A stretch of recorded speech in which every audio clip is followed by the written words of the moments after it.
We all know how toxins can build up in our bodies. Sodium benzothionide? But are you ignoring the toxins building up in your finances until it's too late? Honey, what's this $29 monthly charge from Eros Media? Just like formaldehyde. Yeah, that cancer-causing stuff they use in embalming dead bodies. Just like it's found in air fresheners, mattresses, even some skincare products. There are financial toxins everywhere. In this video, I'll give you a 28-day detox program for your finances. Just 4 weeks to rid yourself of the toxins in your money and cure your financial health. And the beauty of this plan is you're going to be able to take it 1 week at a time and decide how far you want to go. We'll start with the easy stuff, the financial equivalent of a relaxing sauna. Then each week we'll add a new set of activities a little more difficult that is going to completely clear out the poisons in your financial health. Make sure you stick around to the end for the financial equivalent of a colon cleanse for your money. First though, let's start with that soothing steam and some easy steps you can take in week 1 of your financial detox. And this first step is going to rid you of the #1 cause of financial distress, emergency expenses. We've all seen the statistic that 5 in 10 households don't have enough saved to cover a $400 emergency expense. Those blown tires, home repairs, and that time little Joey wanted to be like Tony Hawk. But $400 is old news. According to a report by Lending Club, the average emergency expense is now $1,400. Nation, I have seen too many families turn to payday loans and pawn shops, get stuck in that downward spiral costing thousands in fees. And if you weren't living paycheck to paycheck before, that's where you end up. What most people don't understand though is that most unexpected and these emergency expenses are really just infrequent. They don't happen often, but they can be planned for. For example, a AAA survey found that car owners spend an average of $400 a year in maintenance, and homeowners spend around $3,000 a year in home repairs according to Angie's List. So what you can do here is gather up your bank statements and credit card bills for the last year, or 2 years if you can get them. Then add up all these unexpected expenses, the ones not in your normal monthly budget for each year. Divide that yearly amount by 12 to get a good estimate for how much you need to save each month to put into your budget. Now, instead of being caught off guard by these unexpected expenses, you're going to have something saved away because you built it into your budget and you've been saving for it each month. Next, in our relaxing week-long financial sauna, you're going to take a cold hard look at where your money goes. Now, I'm not talking about a budget here.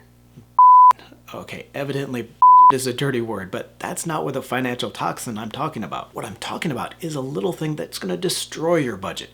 Got it in there that time. Anyway, all the mocha coca frappuccinos, the avocado toast, the 6 streaming subscriptions that are the financial equivalent of eating McDonald's every single day. Now hold up, I'm not saying you can't enjoy your money, and I'll give you my Jack Daniels when you take it from my cold, dead hands, but you do need to know where your money is going. So just make a list of everything in your budget that is not part of the essentials. The essentials are going to be things like your house payment or rent, transportation, car insurance, groceries, and utility bills. Things that you need to pay and for that basic safety and security. And I know there is a big difference between riding the bus and driving a Maserati to work, but we're going to get to that later. Right now, just separate out those non-essential expenses and then rank them from most to least important. That's it. That is all we're doing this first week. Almost too easy to believe. But just like that quick 30-minute sauna is going to help you relax and make you feel refreshed, these 2 steps alone will help you feel less uncertain about your finances. You'll know exactly where your money is going, and you won't get caught off guard by those unexpected expenses. But just like ridding your body of the worst toxins means more than sitting around sweating your ass off, getting rid of the worst money pollutants is going to take a little bit more. And that brings us to week number 2, the financial equivalent of a herbal detox. First though, sometimes even the best financial health isn't enough. Sometimes you need to be prepared for anything. Look for the video link in the description below, and I'll show you how to turn this into a survival kit for your finances. The idea of an herbal detox is that by drinking tea with things like valerian root, cilantro, ginger, Jack Daniels, wait, not Jack, do I have a problem? Anyway, the idea is that these can bind to certain toxins in the body and help clean them out. Since I don't drink tea because, well, I'm not a British or a middle-aged hippie, I'm just going to substitute this one out for substituting some of the shit we shovel into our mouths in the name of food. What, I can say shit, but gets beeped? Anyway, the financial equivalent here is going to be 4 easy steps, substituting out some of your expenses for less expensive alternatives to save money. All you out there in the nation know we love us some exchange-traded funds here on the channel. Those ETFs holding hundreds or thousands of stocks and giving you instant diversification into a theme or a group. But there is a financial toxin lurking here that needs to be cleansed. So list out each ETF you hold and then rank them by expense ratio. Now that's how much the fund charges you on the annualized basis to hold the shares, a management fee, so to speak. Now, while most of these providers like Vanguard and Fidelity cost as little as 0.1%, some ETFs and especially mutual funds will cost you a percent or more on your money. And now, while a difference of less than 1% might not seem like much, it adds up over time. This shows the difference in two portfolios, both investing $500 a month and earning 10% a year, but one investor pays a 1% expense fee on their funds, while the other just 0.2% annually. That small difference is going to cost you over $150,000 over 30 years of investing, but it doesn't have to. No matter what type or theme you want to invest in, you can find a substitute ETF at a lower expense ratio. For example, investing in the Innovator IBD 50 ETF, that's ticker FFTY, that's going to cost you 0.8% a year in fees for exposure to those growth stocks in the fund. But just to do a quick Google search for growth stock ETFs and look at the site etfdb.com here. You're going to find an entire list of alternatives. Click on expenses here in the menu and sort the list to find the funds with the lowest expense ratios and compare the funds against each other. For example, buying the Vanguard Growth Index Fund, ticker VUG, it's going to give you the same exposure to growth stocks, but on an expense ratio of just 0.04%.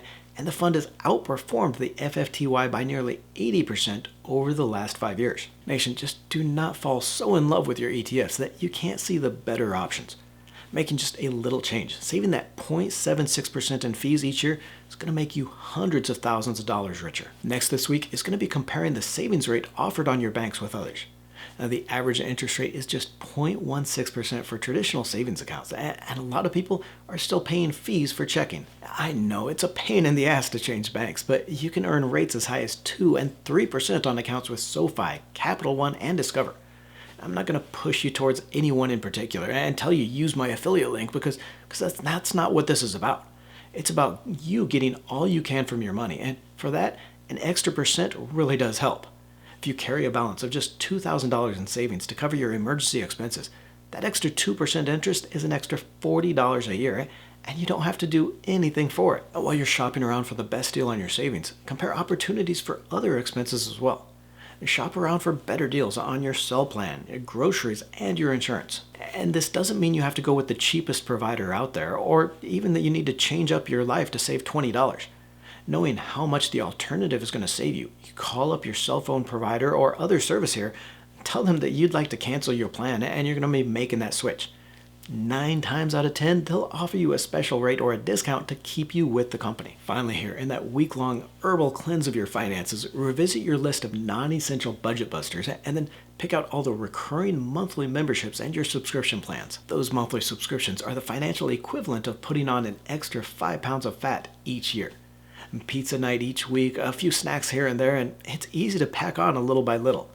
That 5 pounds might not get you on the 600-pound life, but after 5 years, you're going to wonder where your feet went. When my wife and I sat down to do this, we found 12 different monthly subscription and membership services between $10 to $120 each that had just slowly built up in our budget over the years. And again, this doesn't mean you can't enjoy your money, but do you really need 4 streaming services? We had HBO Max, Netflix, Disney, and Hulu, all together $46 a month, and there still wasn't anything I wanted to watch. Cutting back to just Disney Plus and basic Netflix saved us almost $360 a year. I love this week because it's full of easy steps that don't really cost you anything. It's like substituting some of the crap that we normally shove into our bodies for better food that tastes just as good. It's like trading out a day at Disney World for a day fishing with your kids, and your kids won't make you wait in line. Just 7 days, a few hours total is all it's going to take to make these changes in your finances and start saving hundreds of dollars a month. We're on to week 3, a juice cleanse for your money, but you know I've got to send out that special shout out to all you out there in the nation. Thank you for spending a part of your day to be here. If you're not part of that community yet, just click that little red subscribe button. It's free and you'll never miss an episode. Back to it though, and week 3, the juice cleanse for your cash. This is where you're really going to start seeing those big, immediate changes to your financial health. Now, some juice cleanses call for cutting to under 1,000 calories, about half of what most people need to live a day. It's a crash course that if you can do it just for a short amount of time, can make a big impact. For your financial health, we're going to be doing this same thing. Ideas that if you can make that commitment will turn your life around. Now, just like cutting back to 1,000 calories, which is only about 7 to 10 glasses of juice, these financial commitments will be tougher than what we've seen in the other 2 weeks. That's why I like to start easy in those first 2 weeks to give you some financial momentum and the motivation to carry you through. First here is one of my favorite budget boosters, the 1-month spending challenge. Why is it so hard to budget and cut expenses? Because nobody likes the idea of having to cut expenses and then be miserable for the rest of their lives. We've all heard of Hetty Green, the wealthiest woman in the world, when she died in 1916 with an estate over $100 million. But who the hell wants to eat oatmeal for lunch and live like a miser? Instead, each month, pick just one thing you can live without. Maybe it's fast food, or maybe one of the 15 streaming services you pay for. After the month is up, you can go back to spending all you want on it, but the beauty of these quick 1-month challenges is not only does it save you a ton of money that you would have spent, you're also going to find a lot of things that you really didn't miss, and you're going to continue to save on them. And yes, this isn't something that you're going to do in just 1 week. For that 28-day detox, I want to lay the plans out for this. Make out that list of things that you can try, whether it's a 1-month spending challenge or cutting the next few monthly expenses, ideas that are going to turn that financial detox into a healthier future for your money. Next, you're going to turn your budget upside down to increase your savings by 10%. Folks, one of the biggest problems with budgeting is not coming up short to pay the bills, but having just enough.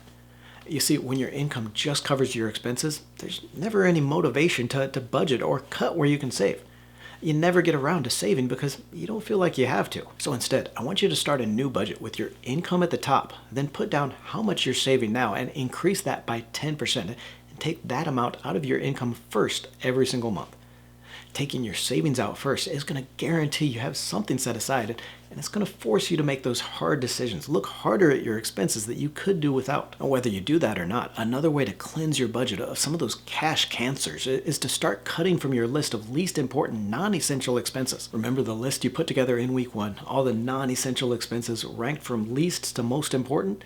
So go back through these and just cut from the bottom until you've saved enough cash for your future. You're now ready for week 4 of your financial detox. The first 3 weeks, the financial equivalents of a sauna, herbal, and juice cleanse were all relatively easy decisions that everyone can make. Week 4 is different. Week 4 is like the colon cleanse for your cash, and just like flushing up to 16 gallons of water up your the week 4 financial cleanse isn't for everyone. If you're one of the brave few though, I'm going to show you 3 changes you can make that will not only rid you of those financial toxins, but will give you financial superpowers. Making the commitment in these 3 steps will put you in that top 10% of financial fitness, a financial triathlete. First is you're going to ditch your debt using the debt avalanche method. Now, this is where you list out all your debts, your credit cards, personal loans, mortgages, and you list these in order of interest rate from the highest to the lowest. Each month, you're still going to make the minimum payment on each loan, but then use an extra 100 or more to make an extra payment in that loan with the highest interest rate.